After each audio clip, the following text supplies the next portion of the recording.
అతి పెద్దదైన multi stage lift irrigation project ఇవాళ కాలంతో పోటీ పడుతూ భారతదేశ స్వతంత్ర చరిత్రలో ఏ ప్రభుత్వము చేయనంత వేగంగా ఇంత పెద్ద ప్రాజెక్టు నిర్మాణం చేసి ఈ ప్రాజెక్టు ద్వారా ప్రతి పంటకు కొత్తగా ఒక 18-19 లక్షల ఎకరాలకు నీళ్లు ఇవ్వాలని, అదేవిధంగా ఉన్న ఆయకట్టును దాదాపు ఒక 19-20 లక్షల ఎకరాలను శ్రీరామ్ సాగర్ కింద కావచ్చు, నిజాం సాగర్ కింద కావచ్చు, సింగూర్ కింద కావచ్చు స్థిరీకరించాలని ఒక అద్భుతమైన బృహత్ సంకల్పంతో తెలంగాణలో మళ్ళీ కరువు అనే మాటనే వినబడకూడదనే ఒక అద్భుతమైన ముందు చూపుతో గౌరవ పెద్దలు కేసీఆర్ గారు అఖండమైన సంకల్ప బలంతో దైవ ఆశీర్వాదంతో మరి కాళేశ్వరం ప్రాజెక్ట్ని నిర్మించిన విషయం మనందరికీ తెలుసు. ఒక మాటలో చెప్పాలి అంటే, చాలా మందికి తెలుసు అయినప్పటికీ ఒక మాటలో చెప్పాలి అంటే, తెలంగాణ భౌగోళికంగా చూసినట్టయితే ఇట్లా ఒక గుడిసెలాగా ఇటువైపు నుంచి గోదావరి, మరొక వైపు నుంచి కృష్ణానది పారుతూ ఒక ఈ పద్ధతుల్లో భౌగోళికంగా ఉంటుంది. మరి మనకున్న పరిస్థితుల్లో, మనకున్న వాతావరణ పరిస్థితుల్లో ఈ రెండు జీవనదుల నుంచి నీళ్లు తీసుకోవాలి అంటే ఇవాళ ఇటు ప్రాణహిత, గోదావరి, మానేరు ఈ అన్ని నదులు కలిసే ఈ పాయింట్లో నీళ్లు తీసుకుంటే మొత్తంగా ఈ పాయింట్ నుంచి ప్రతి పాయింట్ కూడా నీళ్లు తీసుకోవచ్చు, తెలంగాణలోని ఇంచు తడపొచ్చు అన్న ఉద్దేశంతో కేసీఆర్ గారు ఒకటి కాదు బహుళార్థ ప్రయోజనాలు ఉన్న ఈ ప్రాజెక్టును రూపొందించడం జరిగింది.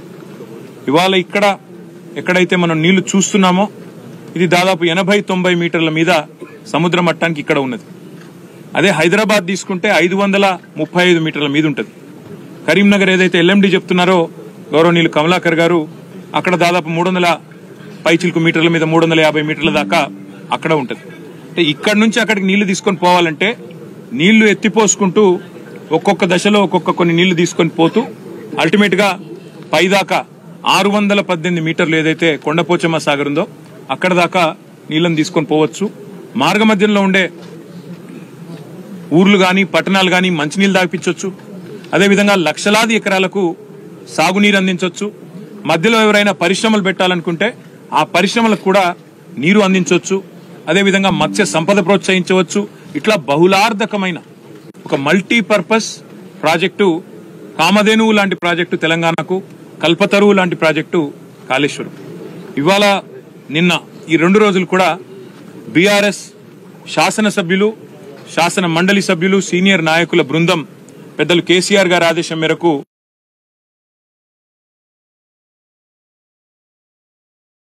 మొదలుపెట్టి ఈ రోజు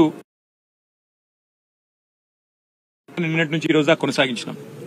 స్పష్టంగా మాకు కనబడ్డది ఏమంటే, ఎగువన మహారాష్ట్ర నుంచి శ్రీరామ్ సాగర్ మీద నుంచి కిందికి వచ్చే గోదావరి ఏదైతే ఉందో అక్కడ ఇవాళ నీళ్లు లేవు. లోవర్ మానేర్ డ్యామ్ లో కేవలం డెడ్ స్టోరేజ్ 3 టీఎంసీలు అయితే దానికంటే 2 టీఎంసీలు మాత్రమే ఎక్కువ. 26 టీఎంసీలు ఉండే ఎల్ఎండిలో ఇవాళ 5 టీఎంసీలు మాత్రమే ఉన్నాయి. దానిపైన ఉండే మిడ్ మానేర్లో అది కూడా 28 టీఎంసీల కెపాసిటీ ఉన్న రిజర్వాయర్, అక్కడ కూడా కేవలం 5 టీఎంసీలు ఉన్నాయి. దానిపైన ఉండే శ్రీరామ్ సాగర్ ప్రాజెక్టు, పోచంపాడు ప్రాజెక్టు ఏదైతే అంటారో దాని సామర్థ్యం మొత్తం 90 టీఎంసీలు అయితే ఈ రోజుకి ఈ నిమిషానికి అక్కడ ఇన్ఫ్లో ఉన్నప్పటికీ కేవలం 25 టీఎంసీల కంటే తక్కువనే నీళ్లు అక్కడ ఉన్నాయి. అంటే వెరసి మనం గమనిస్తే పైనుంచి నీళ్లు వచ్చే పరిస్థితి మాత్రం కనబడతలేదు. గతంలో ఇక్కడ కమలాకర్ గారు, రమణ గారు, ఇంకా మేమందరం కూడా అన్నాడు పైన మహారాష్ట్ర బాబ్లీ ప్రాజెక్టు కట్టడం వల్ల శ్రీరామ్ సాగర్ కి నీళ్లు రావడం లేదు, ఆగిపోతున్నాయని చెప్పి కూడా ఆనాడు ఆందోళన చేసిన విషయం కూడా మీకు గుర్తుండాలి. కాబట్టి ఇవాళ అక్కడి నుంచి నీళ్లు వచ్చే పరిస్థితి అయితే కనబడతలేదు.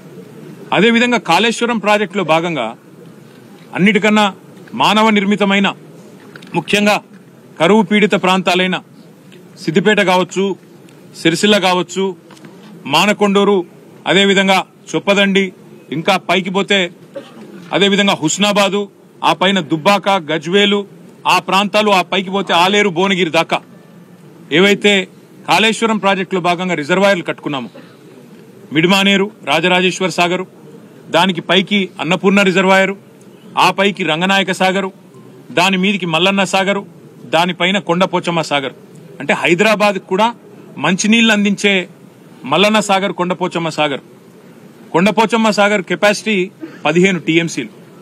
టీఎంసీల లెక్క హైదరాబాద్ లో కొంతమందికి అర్థం కాదు కాబట్టి ఒక మాటలో హుసేన్ సాగర్ 1 టీఎంసీ అంటే 15 టీఎంసీల సామర్థ్యంతో హైదరాబాద్ నెత్తి మీద కుండబెట్టినట్టు మనకు కొండపోచమ్మ సాగర్ అనేది 15 టీఎంసీలతో కట్టుకున్నాం. దానికి కొద్దిగా దిగువన, అది కూడా హైదరాబాద్కు ఉపయోగపడే విధంగా, అదేవిధంగా వ్యవసాయానికి ఉపయోగపడే విధంగా 50 టీఎంసీలతో మల్లన్న సాగర్, అదేవిధంగా దాని దిగువన రంగనాయక సాగర్, కిందికి అన్నపూర్ణ, కిందికి రాజరాజేశ్వర సాగర్, మిడ్మానేరు. ఇక్కడ 2 ఇంపార్టెంట్ పాయింట్లు. ఒకటి, ఇవాళ నీళ్లను ఎత్తిపోయడం. ఇక్కడ నుంచి లక్ష్మీ పంప్ హౌస్ ఎక్కడైతే మనం కూర్చొని ఉన్నామో కన్నెపల్లిలో, ఇక్కడి నుంచి నీళ్లు ఎత్తిపోయవచ్చా లేదా అని చెప్పి మేము ఇంజనీర్లను ఇప్పటిదాకా అడిగినాం. నిన్న ఎల్ఎండిలో కూడా ఇంజనీర్లను అడిగినాం, పైనుంచి నీళ్లు వస్తున్నాయా, అవకాశం ఉందా అని అడిగినాం. మున్సిపల్ శాఖ అధికారులను అడిగినాం, ఎన్ని రోజులకు ఒకసారి మంచినీళ్ళు దాయిపిస్తున్నారు. కరీంనగర్ పట్టణంలో గానీ, అక్కడ చుట్టుపక్కల ఉన్న పట్టణాల్లో గానీ మంచినీళ్ల పరిస్థితి ఏంటంటే 3 రోజులకు ఒకసారి అన్నారు. రైతులను అడిగినాం, మరి నీళ్ల సంగతి ఏంది, ఏమనుకుంటున్నారంటే ఏమో సార్ వర్షాలు చక్కగా లేవు, మరి కరువు పరిస్థితులు నెలకొనే ప్రమాదం ఉందంటున్నారు.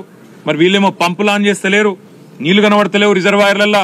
కేసీఆర్ గారు ఉన్న నాళ్లు ఎల్ఎండి కావచ్చు, ఎంఎండి కావచ్చు, ప్రతి రిజర్వాయర్ నిండు కుండలాగా కలకల్లాడుతుండేది. ఇవాళ ఇట్లా దౌర్భాగ్య పరిస్థితి ఉన్నదని చెప్పి రైతులు బాధపడతా ఉన్నారు. ఇక్కడ ముఖ్యమైన 2 పాయింట్లు. ఒకటి, మేము ఇంజనీర్లను ఈరోజు ఇక్కడ ఎస్సీ గారు, ఈఈ గారికి కూడా మేము ధన్యవాదాలు తెలియజేస్తా ఉన్నాం. కాళేశ్వరం ప్రాజెక్టులో పనిచేసిన ప్రతి ఇంజనీర్ కు మేము శిరస్సు వంచి వారికి ధన్యవాదాలు కూడా తెలియజేస్తా ఉన్నాం. ఎందుకంటే కేసీఆర్ గారి నాయకత్వంలో మీరు అఖండమైన కృషి చేసి ప్రపంచానికే ఒక అద్భుతమైన ప్రాజెక్టును మీరు అందజేసినారు. కానీ జరిగింది ఏంది, ఈరోజు మేము డిసెంబర్ నుంచి చెప్తున్నాం, కొత్తది కాదు ఇది. మీరు కింద 100 కంపోనెంట్లుండే కాళేశ్వరం ప్రాజెక్టులో, 100 వివిధ భాగాలుండే కాళేశ్వరం ప్రాజెక్టులో మీరు ఒక చిన్న సంఘటనను పట్టుకొని మేడిగడ్డలో జరిగితే దాన్ని భూతద్దంలో చూపెట్టి మొత్తం ప్రాజెక్టును బదనాం చేసి రాజకీయంగా మీరు ప్రయోజనం పొందే ప్రయత్నం ఏదైతే చేస్తున్నారో, ఎన్నికలు అయిపోయినాయి, ఇక మీరు దాని గురించి ఆరాట పడకండి, మీరు అనవసరంగా రాజకీయ రచ్చ చేయకండి, దయచేసి రైతుల కోసం అందరం కలిసికట్టుగా ఆలోచన చేద్దామని చెప్పి డిసెంబర్లో కూడా చెప్పినాం. యాసంగి పంట ఎండిపోయే ప్రమాదం ఉన్నది, మీరు వెంటనే పంప్ హౌస్ ఆన్ చేయండి, కన్నెపల్లి కాడ లక్ష్మీ పంప్ హౌస్ ను నడపండి, నడిపి నీళ్లిచ్చి ఎండుతున్న పంటలు కాపాడండి అని చెప్పి డిసెంబర్ జనవరిలో కూడా చెప్పినాం మేము. కానీ ఆ రోజు మా మాట వినలేదు, పెడచెవిన పెట్టినారు. ఇవాళ అధికారులు మేము అడిగినాం, ఇక్కడికి వచ్చిన తర్వాత స్పష్టంగా అడిగాం, అన్నారం సుందిళ్లలో గ్రౌటింగ్ చేసినారా అని అడిగినాం. గ్రౌటింగ్ జరిగింది సార్, అది రెగ్యులర్ గా జరిగేదే, అదేం కొత్తది కాదు. 2020 సంవత్సరంలో కూడా చేసినాం, తర్వాత కూడా చేసినాం, అది రెగ్యులర్ గా జరిగేదే. దానికి పెద్ద ఎన్డీఎస్ఏ అది ఇది ఏమీ లేదు, అది over head and maintenance regular గా జరిగే కార్యక్రమంలో ONDM లో భాగంగా జరిగేదే, అది చేసినాము, ఏ ఇబ్బంది లేదు అనే మాట వారు చెప్పినారు. అదేవిధంగా ఈ 3 బ్యారేజీలతో పాటు ఇవాళ 10 లక్షల క్యూసెక్కులు ఏదైతే కిందికి నీళ్లు పోతున్నాయో వృధాగా, దాన్ని కూడా మా కల్లారా చూసినాం. కాళేశ్వరం దేవాలయంలో, కాళేశ్వరం ముక్తేశ్వరం దేవాలయంలో మేము ప్రార్థనలు చేసి, పూజలు చేసి, రాష్ట్రం బాగుండాలని మొక్కుకొని, రైతులు బాగుండాలని ప్రార్థించి, అక్కడి నుంచి అక్కడ గోదావరి నీళ్లు, వాటి గోదావరి తల్లికి పూజ చేసి, ఎత్తిన నీళ్లు జల్లుకొని చూద్దామని పోయినాం. ఉధృతంగా ఆ పుష్కర ఘాట్లో ఉధృతంగా పారుతున్న నదిని చూసి మురిసిపోయినాం. కానీ పైన చూస్తేనేమో ఎల్ఎండి, ఎంఎండి, ఆ పైన ఉండే మల్లన్న సాగరు, కొండపోచమ్మ సాగరు, రంగనాయక సాగరు, అన్నపూర్ణ, ఇవాళ గొంతెండి నోరు వెళ్లబెట్టి ఆ రిజర్వాయర్లు ఎడారిలాగా ఉంటే అది చూసి బాధపడతా ఉన్నాం. ఇవాళ లేనిదల్లా ఒకటే, ఇంత అద్భుతమైన పంచభక్ష పరమన్నాలు కదా ఒక పల్లెంలో వడ్డించి పెడితే దాన్ని వాడుకునే తెలివి కూడా ఇవాళ ఈ ప్రభుత్వానికి లేదు. ఇంత అద్భుతమైన సిస్టమ్ రూపొందించాలంటే మరొకరికి సాధ్యం కాదు. కేసీఆర్ గారు మొత్తం తయారు చేసి మీ చేతుల్లో పెట్టినారు.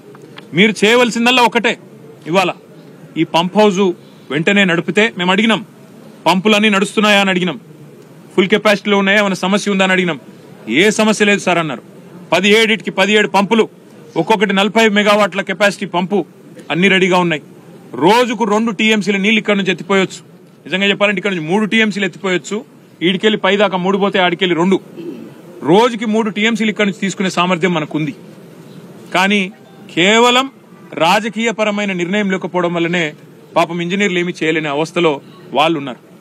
నీళ్లున్నాయి, బటన్ ఒత్తితే పంపులు నడుస్తాయి, నీళ్లు ఎంఎండీలో పడతాయి, ఎల్ఎండీలో పడతాయి, మొత్తం సిస్టమ్ అంతా.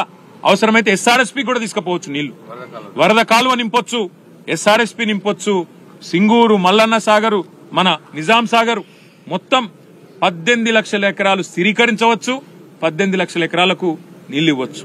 లేనిదల్లా రాజకీయ సంకల్పం, రాజకీయంగా కేసీఆర్ గారిని బదనాం చేయడం అనే ఒకే ఒక్క ఉద్దేశంతో ఈ పంపులు నడపడం లేదు. ఇవాళ ఇంజనీర్లను కలిసిన తర్వాత, వారు చెప్పింది విన్న తర్వాత మేమందరం కూడా శాసనసభ్యులం, శాసన మండలి సభ్యులం అర్థం చేసుకున్నాం విషయాన్ని. విషయం ఏంది అంటే చాలా సింపుల్. నీళ్లు పుష్కలంగా కళ్ళముగట్నే పోతున్నాయి సముద్రంలోకి వృధాగా. కానీ ప్రభుత్వం కేవలం రాజకీయ ప్రయోజనం కోసం మాత్రమే ఇవాళ ఆ నీళ్లు వృధాగా పోతుంటే కూడా కళ్ళప్పగించి చూస్తున్నది తప్ప వేరేదేమీ లేనేలేదు. నేను ఈ ప్రభుత్వానికి చేసే విజ్ఞప్తుల్లో ఒకటే, ముఖ్యంగా అక్కడ బస్వాపూర్ రిజర్వాయర్ కూడా దాదాపుగా తయారైంది.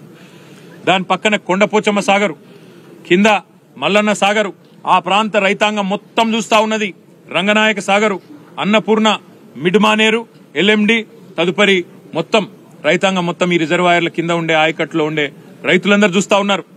ఎస్ఆర్ఎస్పీ కింద ఉండే రైతులు చూస్తున్నారు. కింద స్టేజ్ 2 నీళ్లందే రైతులు మహబాదు, డోర్నకల్లు, పాలకృతి కిందికి పాలేరు దాకా, యువతల కోదాడ, సూర్యాపేట, తుంగతుర్తి దాకా రైతులందరూ ఎదురు చూస్తా ఉన్నారు. ఈ ప్రభుత్వం యొక్క చిత్తశుద్ధిని వారు ఇవాళ అనుమానిస్తా ఉన్నారు. ప్రభుత్వానికి మేము చేసే విజ్ఞప్తి ఒకటే, 6 నెలలు రాజకీయం చేద్దాం, 4.5 సంవత్సరాలు ప్రజల కోసం కలిసికట్టుగా కొట్లాడదాం. నిర్మాణాత్మక ప్రతిపక్షంగా ఇవాళ మేము ఇక్కడికి వచ్చి ఒక మాట చెప్తా ఉన్నాం. స్పష్టంగా ఇక్కడ నీళ్లు మీ కళ్ళ ముందుంటే, పంపు చేసే కెపాసిటీ ఉంటే, బ్రహ్మాండంగా పంప్ హౌస్లన్నీ రెడీగా ఉంటే నిర్ణయం ఎందుకు తీసుకుంటలేరు మీరు?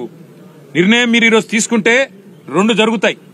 ఒకటి, వెంటనే ఇక్కడ నుంచి 2 టీఎంసీల నీళ్లు ఎత్తిపోస్తే బ్రహ్మాండంగా మిడ్మానేరు దాకా నీళ్లు 2 రోజుల్లో చేరుకుంటాయి. తదుపరి మీరు వెంటనే అటు అన్నపూర్ణ రిజర్వాయర్ ఇల్లంతకుంటలో, పైకి రంగనాయక సాగరు, పైకి మల్లన్న సాగరు, పైకి కొండపోచమ్మ సాగరు, వాటికి వేరే ప్రత్యామ్నాయం కూడా లేదు. ఈ 4 రిజర్వాయర్లు ఏవైతే ఉన్నాయో, కొండపోచమ్మ, మల్లన్న సాగరు, రంగనాయక సాగరు, అన్నపూర్ణ, వాటికి వేరే తరహాలో నీళ్లు వచ్చే పరిస్థితి లేదు. ఇక్కడ నుంచి పంపు చేయడమే మార్గం. దాదాపు 75-80 టీఎంసీల నీళ్లు ఈ 4 రిజర్వాయర్లను నింపుకోవచ్చు. మరి వాటిని ఇవాళ ఎండబెట్టి ఎవరి మీద మీరు కక్ష సాధిస్తున్నట్టు దయచేసి ప్రభుత్వం ఆలోచించాలని మేము కోరుతా ఉన్నాం. అదేవిధంగా మిడ్మానేర్లో మేము, మా సిరిసిల్ల పట్టణం పక్కనే ఉంటుంది మిడ్మానేర్. ఆ మిడ్మానేర్లో గత 5-6 ఏళ్లు ఎప్పుడు చూసినా 365 రోజులు నిండుగా ఒక సముద్రం లాగా నీళ్లుండేది. ఇవాళ ఎండిపోయి 5 టీఎంసీలతో ఎడారిని తలపిస్తున్నది మిడ్మానేర్. దాని కిందికి వస్తే కరీంనగర్ పట్టణంలో ఉండే ఎల్ఎండి, పట్టణాన్ని అంటుకుని ఉండే ఎల్ఎండి, అది కూడా ఇవాళ ఎడారిగా మారిపోయిన పరిస్థితి. మేము ప్రభుత్వానికి చేసే డిమాండు, ఇవాళ కింద తుంగతుర్తి, కోదాడ దాకా ఉండే రైతులు, పాలేరు దాకా ఉండే రైతులు వాళ్ళు ఎదురు చూస్తున్నారు. ఇటు గజ్వేలు, ఆ కింద ఉండే భువనగిరి, ఆలేరు రైతన్నలు వాళ్ళు కూడా ఎదురు చూస్తా ఉన్నారు. ప్రభుత్వం వెంటనే నిర్ణయం తీసుకోవాలి. ఇక్కడ పంప్ హౌస్ వెంటనే ప్రారంభించాలి. ఏది లక్ష్మీ పంప్ హౌస్ ఏదైతే కన్నపల్లి దగ్గర ఉన్నదో, వెంటనే మీరు బటన్ ఒత్తడానికి మొత్తం రంగమంతా సిద్ధం చేస్తుంది. ఇందాక చెప్పినట్టు కేసీఆర్ గారు ఆకలితో అలమటిస్తున్న తెలంగాణ రైతాంగానికి పంచభక్ష పరమాణాల మాదిరిగా, ఒక కల్పతరువు మాదిరిగా, కామధేనువు మాదిరిగా కాళేశ్వరం ప్రాజెక్టు మొత్తం తయారు చేసి ఇవాళ రెడీగా పెట్టినారు. మేము నడిపించి చూపెట్టినాం. మీరు చేయవలసిందల్లా ఒకటే, ఈ పంపులు వెంటనే ఆన్ చేయండి. మీరు అనవసరంగా రాజకీయాల జోలికి పోయి రాజకీయంగా కేసీఆర్ గారిని బదనాం చేయాలనే ఒక చిల్లర ప్రయత్నం ఏదైతే మీరు చేస్తున్నారో, ఇప్పటికే అవన్నీ కొట్టుకపోయినాయి గోదావరి వరదలో. ఇవాళ మీరేమైతే అడ్డమైన మాటలు మాట్లాడినరో అవన్నీ తప్పుడు ప్రచారాలని చెప్పి ప్రజలకు అర్థమైపోయింది. అందుకే మేము అనేది, మీరు చేస్తారా పంప్ హౌజు చాలు చేస్తారా, చెయ్యరా తేల్చి చెప్పండి. మీకు అసెంబ్లీ సమావేశాలు ముగిసేదాకా ఈ ప్రభుత్వానికి మేము గడువు ఇస్తున్నాం. ఆగస్టు 2కు అసెంబ్లీ సమావేశాలు ముగుస్తా ఉన్నాయి. అప్పటిదాకా ఈ ప్రభుత్వానికి, ఎందుకంటే మేము కూడా అందరం హౌజ్ లో నిలదీస్తాం, రైతుల పక్షాన ప్రభుత్వాన్ని అడుగుతాం, ఎందుకు చాలు చేస్తలేరు మీరు, అవసరమైతే ప్రత్యేక చర్చ పెట్టండి. లక్షలాది ఎకరాలకు సంబంధించిన ఎకరాలకు ఆయకట్టు నీళ్లిచ్చే ప్రాజెక్ట్ ఇది. అట్లాంటి ప్రాజెక్టును మీరు ఎందుకు ఈ రకంగా రాజకీయ కక్షతో ఎండబెడుతున్నారు, రైతులను ఎందుకు ఇబ్బంది పెడుతున్నారు, ప్రజలను ఎందుకు హింసిస్తున్నారని తప్పకుండా అసెంబ్లీలో నిలదీస్తాం. ఆగస్టు 2 దాకా వేచి చూస్తాం. మీరు గనక ఆగస్టు 2 లోపల నిర్ణయం తీసుకుని పంపులు ఆన్ చేయకపోతే నీళ్లు ఎత్తిపోయడం ప్రారంభించకపోతే 50,000 మంది రైతులతో మేము మా కేసీఆర్ గారి నాయకత్వంలో, మా పార్టీ నాయకత్వంలో మేమే వస్తాం, పంపులు మేమే ఆన్ చేస్తాం, రైతులకు ఎట్లా నీళ్లు ఇయ్యాలో చూపెడతామని చెప్పి కూడా మా పార్టీ తరఫున చెప్తా ఉన్నాం. ఉత్తమ్ కుమార్ రెడ్డి గారికి, ప్రభుత్వానికి, రేవంత్ రెడ్డి గారికి కూడా మేము విజ్ఞప్తి చేస్తా ఉన్నాం. భేషజానికి పోకండి. దయచేసి రాష్ట్ర ప్రయోజనాలు ముఖ్యం, రైతు ప్రయోజనాలు ముఖ్యం తప్ప మీరు ఎట్టి పరిస్థితుల్లో కూడా మీరు అనవసరంగా రాజకీయం కోసం కేసీఆర్ గారిని బద్నాం చేయాలనే ఆలోచనలో భాగంగా ఈ చిల్లర మాటలు మానుకోండి, ఈ విష ప్రచారం మానుకోండి. 4.5 ఏళ్ల పాటు మనం ప్రజల కోసం కష్టపడదాం. మీరు అధికారంలో ఉన్నారు, ప్రజలు మీకు అవకాశం ఇచ్చినారు, అది మీ అదృష్టం. పదవిని వినియోగించండి, అధికారాన్ని సక్రమంగా వినియోగించండి, సద్వినియోగం చేయండి. రైతులకు నీళ్లు ఇవ్వండి, గొంతెండుతున్న పల్లెలకు నీళ్లు ఇవ్వండి, అదేవిధంగా పరిశ్రమలకు సరిపడా నీళ్లు ఇవ్వండి. తప్పకుండా మీరు గనక స్పందించకపోతే మళ్లీ చెప్తా ఉన్నాం, రైతులతో పెద్ద సంఖ్యలో మేమే బయలుదేరి వస్తాం. మా పార్టీ తరఫున వచ్చి తప్పకుండా మరి పంపులు మేమే ఆన్ చేస్తాం. గోదావరి జలాలు తప్పకుండా బీడు భూములకు అందాలనే కేసీఆర్ గారి సంకల్పం ఏదైతే ఉందో అది నెరవేరే విధంగా మా పార్టీ తన కృషిని కొనసాగిస్తుందని చెప్పి తెలియజేస్తూ, ఇంకా ఈ పర్యటన దీంతో ముగిసిపోలేదు. ఇక్కడి నుంచి మేము మేడిగడ్డ బరాజ్ సందర్శన కూడా పోతా ఉన్నాం. అక్కడ 10 లక్షల క్యూసెక్కులు ఈ రోజు కిందికి వృధాగా పోతా ఉన్నాయి, సముద్రంలో కలిసిపోతా ఉన్నాయి. దాన్ని కూడా మీ ద్వారా, పత్రికా మాధ్యమాల ద్వారా, మీడియా ద్వారా ప్రజలకు తప్పకుండా చూపెడతాం. పైన గొంతెండుతున్న గోదావరి పరివాహక ప్రాంతాన్ని మీ ద్వారానే నిన్న చూపెట్టినాం. ఈ రోజు కింద వృధాగా పోతున్న నీళ్లను కూడా చూపెడతాం.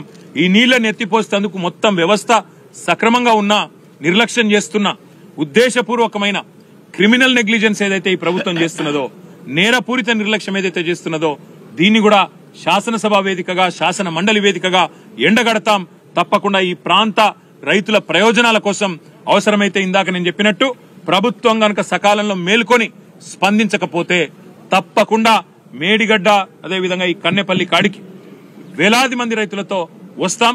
వచ్చి ఈ పంపులను ఆన్ చేసి గోదావరి నీళ్లను తెలంగాణ బీడు భూములకు తప్పకుండా అందిస్తామని చెప్పి కూడా తెలియచేస్తూ, మీరు కూడా దయచేసి పాత్రికేయ మిత్రులు మాతో పాటు మేడిగడ్డకు కూడా రావాలా, బరాజ్ కూడా అని చెప్పి విజ్ఞప్తి చేస్తూ, ఏమైనా ప్రశ్నలుంటే. మీరు వాటర్ లిఫ్ట్ చేసి మిగతా ప్రాజెక్టులను నింపాలని మీరు అంటున్నారు, కానీ కాంగ్రెస్ ప్రభుత్వం ఏమంటుందంటే ప్రాజెక్టు నిరుపయోగం అని చెప్తూ ప్రాణహిత చేవెళ్ల ప్రాజెక్టు తెర మీద చేస్తుంది. ప్రభుత్వాలు మారినప్పుడల్లా గత ప్రాజెక్టులన్నీ నిరుపయోగం అని కొత్త ప్రాజెక్టు నిర్మించడం ద్వారా ప్రజల మీద భారం పడగాలి. సింపుల్ మాట బ్రదర్, ఇది నేను ఇందాకే చెప్పాను, మళ్ళీ కూడా చెప్తున్నా. రాజకీయం అనేది ఒక ఎలక్షన్ల ముందు 6 నెలలు చేస్తే బాగుంటుంది, ప్రజలు కూడా హర్షిస్తారు. 24 గంటల రాజకీయం, 5 ఏళ్లు రాజకీయం, ఇంకో పని లేదు, తెల్లారలేస్తే నువ్వెంత అంటే నువ్వెంత అని బూతులు మాట్లాడుకుందామంటే ఇక అది ప్రజలకు పనికొచ్చే ముచ్చటనైతే కాదు. ప్రపంచంలో అతిపెద్ద లిఫ్ట్ ఇరిగేషన్ ప్రాజెక్ట్ అని నేను చెప్పడం కాదు, డిస్కవరీ ఛానల్ కూడా డిస్కవరీలో వేసి ఇగో ఇది లిఫ్టింగ్ ఎ రివర్ అంటే ఒక నదినే కేసీఆర్ గారు 80 మీటర్ల నీటి మట్టం నుంచి 618 మీటర్లు ఎత్తిపోసిండు మల్టీ స్టేజ్ ద్వారా. ఇది అద్భుతమైన ప్రాజెక్టు, ప్రపంచంలోనే అతిపెద్ద లిఫ్ట్ ఇరిగేషన్ అని డిస్కవరీ లాంటి సంస్థలు చెప్తా ఉన్నాయి. అమెరికాలో ఉండే America society for civil engineers మమ్మల్ని పిలిచి మరీ ఇంత అద్భుతమైన ప్రాజెక్టు వాళ్ళ సందర్శనకు వచ్చి చూసి అక్కడ పిలిచి మరీ అవార్డులు ఇచ్చినారు. ఒక 100 భాగాలు 100 కంపోనెంట్లు ఉండే ప్రాజెక్టులో ఒక చిన్న సమస్య మేడిగడ్డలో జరిగితే, పిల్లర్ నెంబర్ 21 బ్లాక్ 7లో చిన్న సమస్య జరిగితే ఇవాళ మేడిగడ్డ కొట్టుకపోయింది, మేడి పండు అయిందని వీళ్ళు చేసిన ప్రచారం అంతా పటాపంచలైందని ఇవాళ ప్రజలే మాట్లాడుతున్నారు. సోషల్ మీడియాలో ప్రజలే ఇవాళ స్పష్టంగా చెప్తా ఉన్నారు.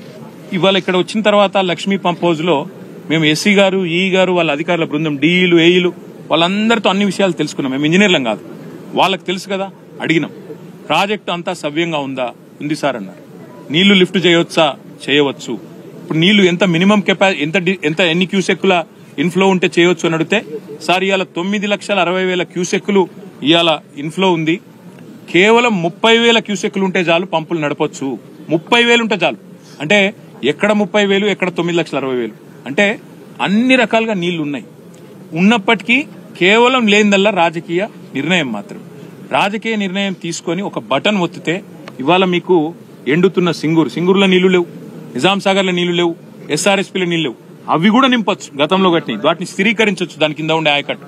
అదేవిధంగా కొత్తగా కట్టిన రిజర్వాయర్ మల్లన్న సాగర్, కొండపోచమ్మ సాగర్, అదేవిధంగా బస్వాపూరు, రంగనాయక సాగర్, అన్నపూర్ణ, మిడ్మానేరు, ఇవన్నిటికి వేరే ప్రత్యామ్నాయం కూడా లేదు. పైకున్న వాటికి, మిడ్మానేరు పైన ఉన్న వాటికి వేరే ప్రత్యామ్నాయం లేదు. కాబట్టి మనం చేయవలసిందల్లా ఇప్పుడు ప్రభుత్వాన్ని డిమాండ్ చేయడం. ఒకవేళ ప్రభుత్వం స్పందించకపోతే తప్పకుండా కింద పాలేరు నుంచి మొదలు పెడితే, గోదాడ నుంచి మొదలు పెడితే, సూర్యాపేట, తుంగతుర్తి, పాలకుర్తి, అదేవిధంగా మహబాద్, డోర్నకల్ నుంచి మొదలు పెడితే, వరంగల్ జిల్లా నుంచి హుజురాబాద్, హుస్నాబాద్, ఈ పైన ఉండే గజ్వేలు, భువనగిరి నుంచి మొదలు పెడితే ఇక్కడ దాకా ఉండే రైతులు అందరినీ కూడగట్టుకుని వస్తాం. వచ్చి నీళ్లుండంగా ఎందుకు నీళ్ళు ఎత్తిపోస్తలేరో నిలదీస్తాం. పంపులు ఆన్ చేసి నడిపించి చూపెడతామనే మాట. ఆగస్టు 2 దాకా ప్రభుత్వానికి మేము గడువిస్తున్నాం. వాళ్ళు చాలు చేయకపోతే తప్పకుండా మేము వచ్చి చేస్తాం. మీరన్న మాట వాళ్ళు ఇంకేదో ప్రాజెక్ట్ కడతామంటారు. వాళ్ళు ఏది కట్టుకున్నా మాకు అభ్యంతరం లేదు, కానీ అది అయ్యే పని కాదని మీకు తెలుసు, నాకు తెలుసు. ఎందుకంటే గతంలో మహారాష్ట్రలో కాంగ్రెస్ ప్రభుత్వం ఉండే.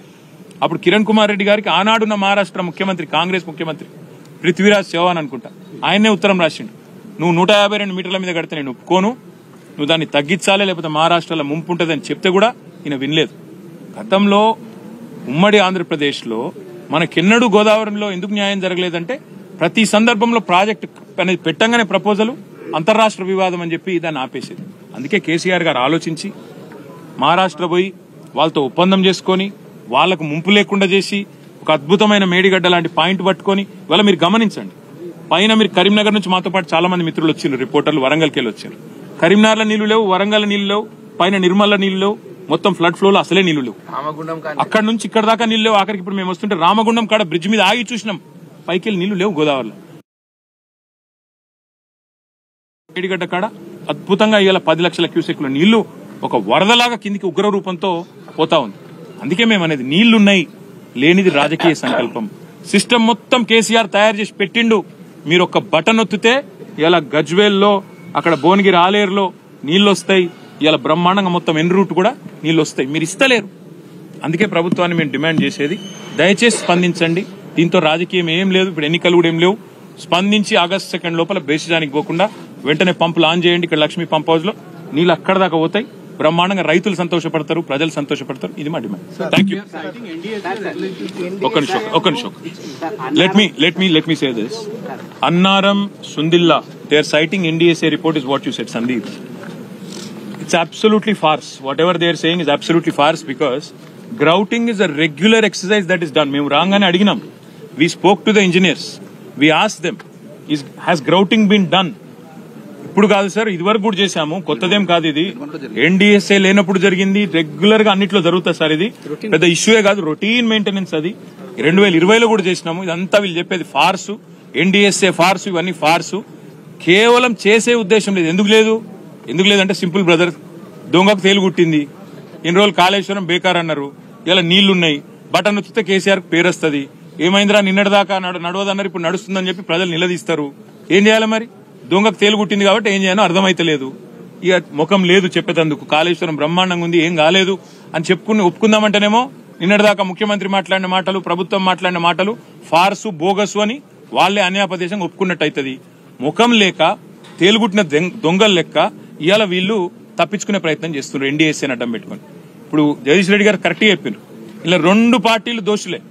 వీళ్ళేమో ఇక్కడ ఉన్నోళ్ళేమో కాళేశ్వరాన్ని బద్నాం చేసి, కేసీఆర్ను బద్నాం చేసి రాజకీయంగా ప్రయోజనం పొందాలని వీళ్ళ చిల్లర ప్రయత్నం. వాళ్ళేమో రాజకీయాల్లో ఉపయోగపడుతుంది, ఎలక్షన్లో ఉపయోగపడుతుంది అని చెప్పి ఎలక్షన్ల ముందు ఎన్డీఎస్ఏ అనే సంస్థతో వాళ్ళు ఒక రిపోర్ట్ వారేసి, వాళ్ళు మన ఇక్కడికి అసలు రాలేదు, నీళ్ళలో కనీసం దిగలేదు, నీళ్ళలో పోలే, కిందికి పోలే, కనీసం ముట్టలే, చూడలే, ఓ రిపోర్ట్ వారేసి పోయినరు. ఎందుకు బదనాం చేయాలి? ఇంకొక మాట అడుగుతున్నా బ్రదర్, వేరే కాడ ప్రాజెక్టులలో అక్కడ ఇక్కడ చిన్న చిన్న సమస్యలు వస్తే ఇప్పటిదాకా 5 ఏళ్ల పాటు ఒక రిపోర్ట్ రాదు. పోలవరం డ్యామ్ కొట్టకపోతే 5 ఏళ్ళు ఎన్డీఎస్ఏ రిపోర్ట్ ఇయ్యలే. కాఫర్ డ్యామ్ కొట్టకపోతే ఇవాళ ఏంది, ఇక్కడ ఏం జరుగుతా ఉంది? ఒక రోజులో రిపోర్ట్లు వస్తాయి, ఇక్కడ ఒక రోజులోనే అన్ని వస్తాయి. ఎందుకు? కేసీఆర్ ను బద్నాం చేయాలి, గద్దె దించాలి. దించిండ్రు కదా, మీ కక్ష తీరింది కదా, కేసీఆర్ మీద కక్ష తీర్చుకున్నారు కదా, ఇంకా ఏడుపెందుకు కేసీఆర్ మీద? ఇక రైతుల మీద ఎందుకు కోపం తీసుడు? అదే మేమనేది. అందుకే రైతుల మీద రాజకీయం బంద్ చేయండి, దయచేసి సహకరించి. మొత్తం మళ్ళొక్కసారి చెప్తున్నా బ్రదర్, మిడ్మానేరు పైన ఉండే సిస్టమ్ ఏదైతుందో, అన్నపూర్ణ, రంగనాయక్ సాగర్, కొండపోచమ్మ సాగర్, మల్లన్న సాగర్, వాటికి వేరే ప్రత్యామ్నాయం లేదు. ఇది ఒకటే 75-80 టీఎంసీల నీళ్లు, అంటే దాదాపు 10-12 లక్షల ఎకరాలకు నీళ్లు ఇచ్చే అవకాశం ఉండగా ఇవ్వకపోవడం అంటే దిస్ ఇస్ క్రిమినల్ నెగ్లిజెన్స్. సింగూరులో నీళ్లు లేవు, మీరు మల్లన్న సాగర్ నింపితే సింగూరు నీళ్లు పోతాయి. నిజాం సాగర్లో నీళ్లు లేవు, మీరు మల్లన్న సాగర్ నింపితే నిజాం సాగర్ నీళ్లు పోతాయి. మీరు రివర్స్ పంపింగ్ చేస్తే ఎస్ఆర్ఎస్పీ నింపుకోవచ్చు, ఫ్లడ్ ఫ్లో మొత్తం లైవ్ పెట్టచ్చు. ఇన్ని అవకాశాలు కేసీఆర్ మీకు బంగారు పల్లెంలో పంచభక్ష పరమాణాలు వడ్డించి పెట్టిపోతే వాడుకునే తెలివి లేదు, ఇవాళ బయటకు వచ్చి చెప్పుకునే ముఖం లేదు, మనసు లేదు రైతులకు ఇచ్చేది. అందుకే 2 తారీఖు దాకా చూస్తాం. 2 తారీఖు తర్వాత మా అధ్యక్షుల వారి అనుమతితో కార్యాచరణ ప్రకటించి మొత్తం రైతులను ఇటుకెళ్ళి అటుకెళ్ళి తీసుకొని బయలుదేరుతాం. ఇక్కడ కిందికెళ్ళి సౌత్ నుంచి అటు ఖమ్మం జిల్లా నుంచి మొదలు పెడితే పాలేరు నుంచి సూర్యాపేట జిల్లా, ఇటు పైన మహబాద్ జిల్లా, వరంగల్ జిల్లా, కరీంనగర్ జిల్లా, ఇటు సిద్దిపేట జిల్లా, సిరిసిల్ల జిల్లా, పెద్దపల్లి జిల్లా, పైన జగిత్యాల జిల్లా, మొత్తం రైతాంగాన్ని నిజామాబాద్ జిల్లాతో సహా బయలుదేరదీస్తాం. 50,000 మంది రైతులతో మేము కదులుతాం. ప్రభుత్వం కదలకపోతే ప్రభుత్వానికి కదిలిస్తాం. రైతుల కోసం కొట్లాడతాం. Thank you.